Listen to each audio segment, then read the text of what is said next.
سڵاوی گەرمی دڵی فرحمێدی مەد پێشکاش فڵنگی هەردی وڵاتەی هەڤاڵی پێشمەرگە سڵاوی گەرمی دڵی فرحمێدی مەد پێشکاش فڵنگی هەردی وڵاتەی هەڤاڵی پێشمەرگە.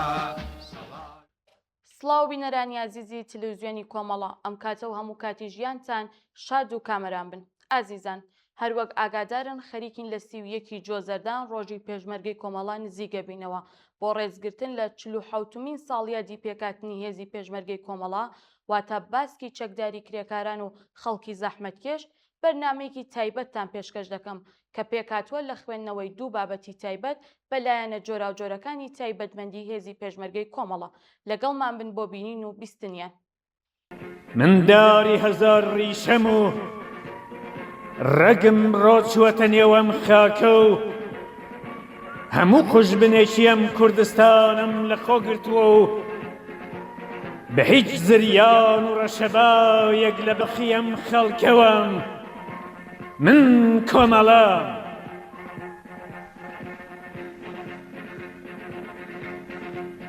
من هاوشانی دا پیرەی پێشکۆمەوە بوو لە نێو چاوان ئاژین بۆی کوردستان و ڕێنی من یەکەم پێش قەراوڵی لە گۆڕناڵی زنجیری ساواک و دار و کەلەپچەی من لە قاڵدەری کڕنووش و دەنجی ڕەسە من گوردان شۆرە سوارانی شارەزای سەنگەر و قاڵ. پیرۆز بێت 31 جۆزەردان ڕۆژی پێشمەرگەی کۆمەڵە. لە 31 جۆزەرداندا و بە بۆنێ ڕۆژی پێشمەرگەی کۆمەڵە یادی هاوڕێ سەعید موعینی یەکەمین پێشمەرگە و یەکەمین گیان بەختکردووی کۆمەڵە کە ڕۆژی پێشمەرگە کۆمەڵە بە ناوی ئەوەوە کراوە و یادی هەزاران تێکۆشەر و مرۆڤی شۆڕژگەڕ و کۆمۆنیست کە لە بەرەکانی شەڕدش بە یەکێک لە درڕندەترین و تاریکبیرترین دیکتاتۆرەکانی سەردەم گیانیان بەخت کرد بەرز ڕادەگرین و سڵاو و درود دەنێرین بۆ بنەماڵی سەربەرز و خۆڕاگرەکانیان. مێژووی شکڵگرتن و خەباتی ماندوونە ناسانەی هێزی پێشمەرگەی کۆمەڵە ئاوێتەی مێژووی خەبات و خۆڕاگری و مێژووی بزوتنەوەی شۆڕژگەڕانەی خەڵکی کوردستان بووە. 47 ساڵ لەمەوبەر بناغەی ئەم هێزە لە هەلومەرجێکدا داڕێژرا کە کۆمەڵگەی ئێران لە بەردەم ئاڵوگۆڕێکی مێژووییدا بووە. لەلایەکەوە کۆمەڵانی خەڵکی ئێران بە شۆڕشێکی جەماوەر لە چنگ دیکتاتۆری پاشایەتی ڕزگاریان بوو فرسەتی ئەوەیان پەیدا کردبوو کە نەفەسێک بە ئازادی هەڵمژن و لەلایەکی دیکەشەوە متۆکەی ڕژیمێکی سەرمایەداری مەزهەبی کە تینووی خوێنی شۆڕش بوو کۆمەڵگەی ئێرانی داگرتبوو. ڕەوتی ئیسلامی ئەرکی بەشکەستکێشانی شۆڕشی ئێران و ئەستۆ گرتبوو. لە گۆشە و کەناری ئێران خەباتی ئازادی خوازانە و ڕەهایی بەخشی جەماوەری بە شێوەیەکی خوێنایی سەرکوت دەکرد. بەڵام لە کوردستان لاوازبوونی ڕەوتی ئیسلامی و نفوزی بیر و بۆچوون و ڕێبازی چەپ و ڕادیکاڵ هەلومەرج و هاوسەنگێکی جیاوازی خوڵقاندبوو. کرێکارانی چەوساوەی خوازیاری ژیانی باشتر، زەحمەتکێشانی ڕزگار بوو لە کوت و بندی پاژماوەکانی دەرەبەگایەتی، ژنانی تینووی مافی یەکسانی، جەماوەری خوازیاری نەمانی ستەم و هەڵاواردن، هەموو ئەوانە لە بزوتنەوەیەکی خۆڕاگری کۆمەڵایەتی بەریندا خۆیان بەرەو ڕووی بوونەوە لەگەڵ ڕژیمی تازە بەدەسەڵات گەیشت و کە ئامادەکاری بۆ سەپاندنی حوکمی خۆی بەسەر کوردستان دەست پێکردبوو کۆبوونەوە. لە سەرەتای کۆنەپارێزانی ناوچە و پاژماوەی دەرەبەگایەتی داڕزی و هەوڵیاندا بە پشتبەستن بە ڕژیمی مەرکەزی جێگا و شوێنی لە دەستشوی خۆیان بەدەست بێننەوە.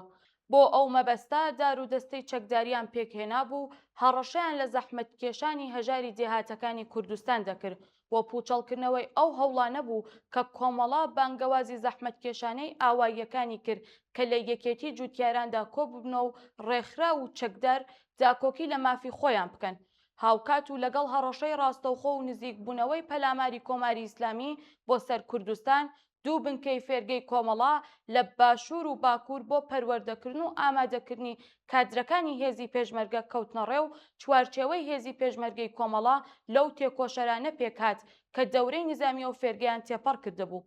هێزەکانی یەکێتی جوتیاران بە هیدایەت و ڕێبەری تێکۆشەرانی کۆمەڵا لە مەریوان و دیواندەرە و کامیاران و سەردەشت و بۆکان و مەهاباد ئەرکی خۆیان سەرکەوتوانە جێبەجێ کرد.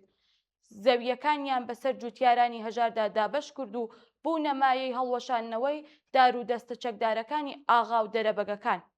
گڕوتینی خەڵکی کرێکار و زەحمەتکێش بوو داهاتوویەک کە دەیانویست بەدەستی خۆیان بنیادی بنێن پێکهاتنی کەش و هەوایەکی سیاسی دیموکراتیک لە کوردستان ئەو ناوچەیە کردبووە سەنگەرێکی پتەوی درێژەی شۆڕژ لە ئێران. پەرەستەندنی نفوزی سیاسی و کۆمەڵایەتی کۆمەڵە و گەشەکردنی تواناییەکانیان لە کۆکردنەوە و ڕێخستنی جەماوەردا کە لە چەندین ڕووداوی مێژووی وەک کۆچی مەریوان و مانگرتنی یەک مانگەی شاری سنا بۆ دەرکردنی سپای پاسداران لە کوردستان ڕێپێوانی هاوپشتیوانی بەرەو مەریوان و هیتردا خۆی دەنواند. هەموو ئەوانە کە ئاسۆیەکی دیکەیان بۆ شۆڕشی ئێران لە بەرچاو بوو بۆ ڕژیمی ئیسلامی تەحەموڵ نەدەکرا. هەر بۆیە دوای ماوەیەک فری و کاری و تەرفەدان هەموو دەرگاکانی گفتوگۆیان یەکسەرداخست و دوای خوڵقاندنی چەندەها جەنایەتی وەکو قارنی و قەڵاتان بە فەرمانی خومەینی لە 28 گەلاوێژی ساڵی 1358 هەتاویدا هێرشێکی بەربڵاو بۆ سەر کوردستان دەستی پێکرد. کۆمەڵا بانگەوازی مقاومەت و خۆڕاگری لە هەموو مەیدانەکانی خەباتی جەماوەری دەرکرد و خەڵکی کوردستانی بە پیری ئەو بانگەوازە هاتن و مێژووی پڕ لە هەڵسوکەوت و پڕ لە ئەزمموی 47 ساڵەی ڕابردوویان دروست کرد. ئاسۆی هێزی پێشمەرگەی کۆمەڵا وەک باسکی چەکداری حیزبی کۆمۆنیستی ئێرانی ڕزگاری کرێکاران و خەڵکی زەحمەتکێش بوو لە ڕێگەی شۆڕشی کۆمەڵایەتیەوە. شۆڕشێک کە بەهێزی جەماوەری کرێکار و زەحمەتکێش دەکەوێتە ڕێ وەها شۆڕشێک بەهۆی ناکۆکی بنەڕەتی چینایەتی و کۆمەڵایەتی نظامی سەرمایەداریەوە بەرپا دەبێت. ناکۆکی چینایەتی، نابەرابەری، هەڵاواردن، بێمافی، نەبوونی ئازادی تاکە کەسی و سیاسی، ڕێگری لە ئازادی بیرکردنەوە و ئازادی ژیان و هیتر کۆمەڵگە بەرەو شۆڕش پاڵپێوە دەنێت. شۆڕش بەواتای بێدەسەڵاتیکردنی کەمینەی بچووکی سەرمایەداری و چەوسێنەران و بەدەستوەگرتنی دەسەڵاتی سیاسی لەلایەن زۆرینەی بەرهەمهێنەرانی سەروەت و نیعمەتی کۆمەڵگە و پێکهێنانی ئاڵوگۆڕی بنەڕەتی ئابووری و کۆمەڵایەتی لە ژیانی خەڵکدا.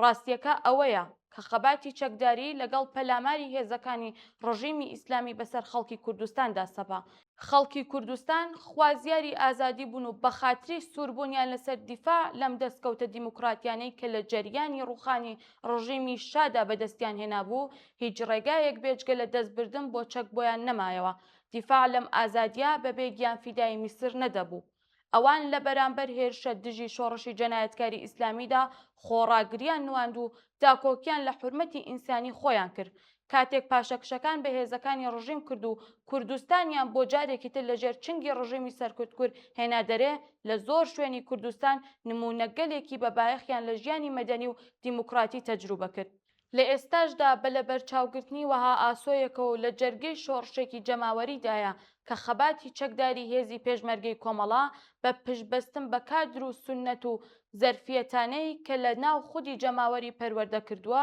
و لە پێناو وەڵامدانەوەی بە پێداویستیەکانی ئەم قۆناغە دەبێت لەسەر نوێ خۆی ڕێک بخاتەوە و ببێتە پشت و پەناو یارمەتیدەر بە سەرکەوتووی گیاندنی ڕاپەڕینی جەماوەری شارەکان و سەر لە نوێ پێگەی خۆی پتەوتر لە پێشووتر لە ناو جەماوەردا بدۆزێتەوە.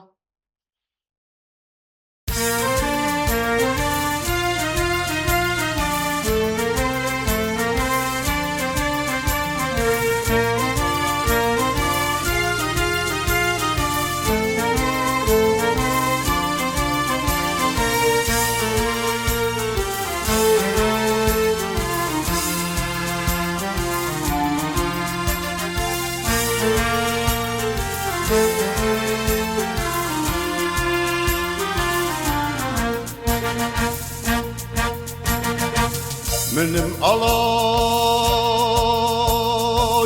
Suri şoreşine da çakini Suri şoreşine da çakini Min bahçake Lejire wala suram Surudi aşna bunava Rubadüz min akhiri Rubadüz min akhiri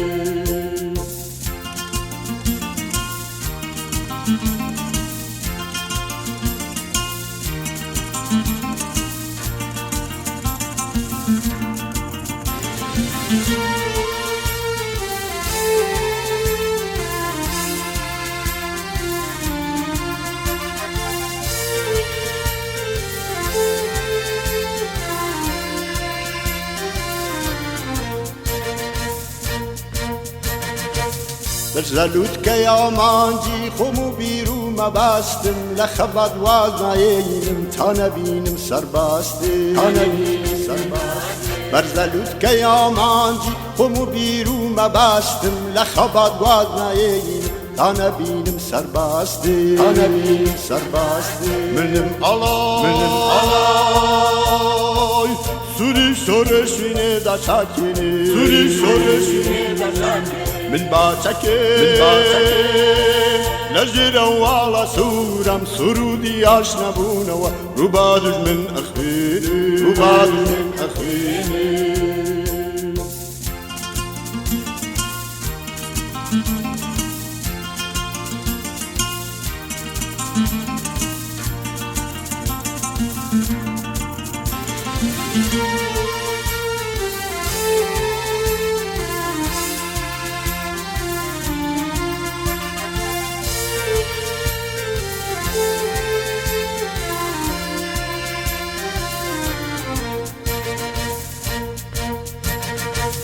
پێشمەرگەی وشیارم ڕێگەی سەختم لە ڕێیە چەکی لەز بیری مشکم موژدەی دوا ڕۆژی پێیە پێشمەرگەی وشیارم ڕێگەی سەختم لە ڕێیە چەکی لەز بیری مشکم موژدەی دوا ڕۆژی پێیە منم ئەڵای سووری شۆرەشوینێدا چاکێنێ من باچەکێ لە ژێرە واڵە سوورم سرودی ئاشنەبوونەوە ڕووبا دوژمن ئەخوێنێ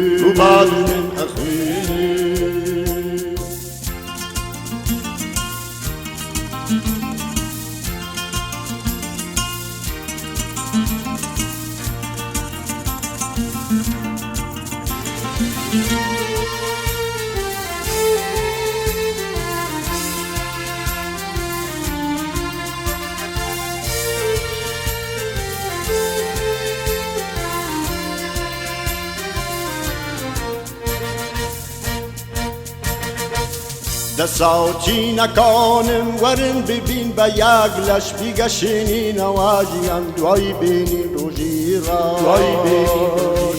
دەساوچینەکانم وەرن ببین بە یەک لەش بیگەشێنینەوە ژیان دوای بینی ڕۆژی منم ئەڵای سووری شۆرەشوینێدا چاکێنێ من باچەکێم لە ژێرە واڵە سوورم سرودی ئاشنەبوونەوەم ڕووبا دوژمن ئەخوێنێ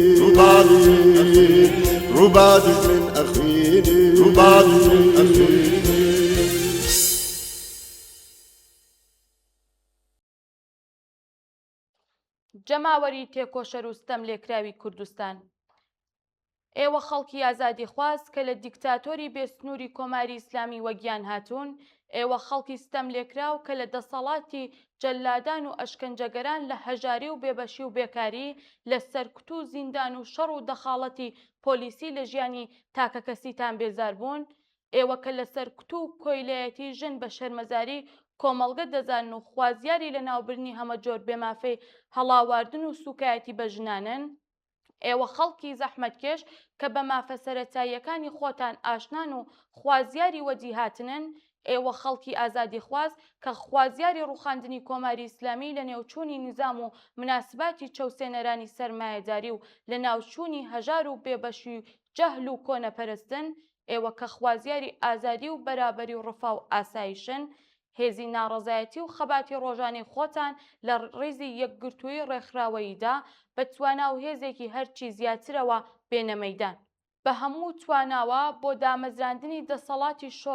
شۆڕایی و شۆڕژگەڕانی خۆتان لە کوردستان تێبکۆشن بەرنامەی کۆمەڵە بۆ دەسەڵاتی شۆڕای لە کوردستان بە شێوەی هەمەلایەنە خواست و داخوازی ئێوەی خەڵکی ستەم لێکرا و ئازادی خواست بەیان کردووە کە سەرجەم مافە چینایەتی نەتەوایەتی و ڕەگەزیەکانی لەخۆ گرتووە و هێزی پێشمەرگەی کۆمەڵە لە هەوڵی چەسباندنیدایە ئەم بەرنامەیە بکەنە بنەمای تەبلیغ و هەوڵی بەکردەوەی ڕێکخراوبوونی خۆتان بۆ یەکێتی و یەکگرتووی سەرجەم خەڵکی ئازاردیتو و ژێرسیستەمی کوردستان و خەباتی ڕادیکاڵ و شۆڕژگەڕانی چینی کرێکار. هێزی پێشمەرگەی کۆمەڵا ڕێکخراوی کوردستانی حیزبی کۆمۆنیستی ئێران باسکی چەکداری کرێکار و زەحمەتکێشان و ستونی بەهێزی بزوتنەوەی شۆڕژگەڕانی کوردستانە. هێزی پێشمەرگەی کۆمەڵا هەنگاو لەگەڵ خەباتی سیاسی و جەماوەری ئێوە بۆ ڕزگاربوون لەم گشتە شەڕا، نەهامەتی، هەژاری و بێبەشی و ستەم و دیکتاتۆریەکەی کە ڕژیمی ئیسلامی سەرمایەدار بەسەر کۆمەڵگەیدا سەپاندووە و بۆ وەدی هاتنی کۆمەڵگەیەکی ئازاد و بەرابەری خەبات دەکات. جەماوەری تێکۆشەر، خەباتی خۆتان بە ئاراستەی خەبات و تێکۆشانی کۆمەڵە و هێزی پێشمەرگەی کۆمەڵەوە گرێ بدەن کە زامنی پاراستنی دەستکەوتەکانتانە.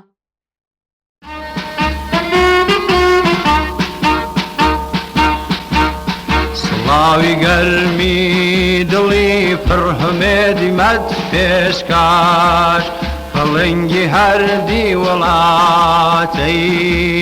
هەڤاڵی پێشمەرگا. سڵاوی گەرمی